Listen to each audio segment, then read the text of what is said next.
Si Lyra ay isang dalagang bagong solta sa Maynila. Matapos mamatay ang kanyang mga magulang sa probinsya, napilitan siyang maghanap ng trabaho bilang kasambahay upang masuportahan ang nakababatang kapatid na naiwan sa Bicol. Sa tulong ng isang kaibigan, natanggap siya sa malaking bahay ng mag-asawang Montenegro, matandang mayaman at kilala sa kanilang katahimikan at kakaibang ugali.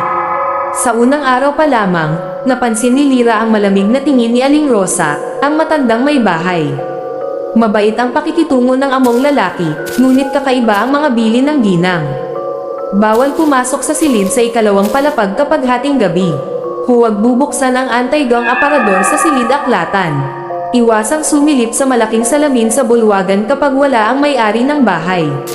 Tahimik na tinanggap ni Lyra ang mga patakaran. Ngunit tuwing gabi, tila may mga yabag na maririnig mula sa silid na ipinagbabawal pasukin. Minsan, habang nagwawalis siya, natanong niya ang sariling refleksyon sa salamin, ngunit ang anyo niya ay nakangiti ng malapad, kahit siya ay hindi. Isang gabi, dahil sa malakas na ihip ng hangin, bumukas ang pinto ng anti-gang aparador. Hindi niya mapigil ang silipin.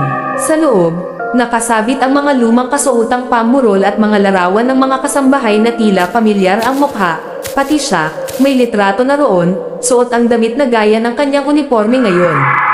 Nang lingunin niya ang paligid, nandoon si Aling Rosa, nakangiti ng malamig. Ngayon, alam mo na ang totoo, mahinang wika ng matanda. Lahat ng pumapasok dito ay bahagi ng aming tahanan, magpakailanman. Naramdaman ni Lyra ang bigat sa kanyang balikat, parang may mga kamay na humahawak sa kanya mula sa dilim. Nang sumilip siya muli sa salamin, nakasuot na siya ng parehong damit sa larawan, ang mukha niya'y walang buhay, at si Aling Rosa ay nakatayo sa likuran, mga matay kumikislap sa kadiliman. Mula noon, walang nakakita kay Lyra sa labas ng bahay ng Montenegro. Ngunit gabi-gabi, sinasabing may bagong kasambahay na nagbubukas ng pinto, laging nakangiti, at laging handang salubungin ang susunod na maliligaw.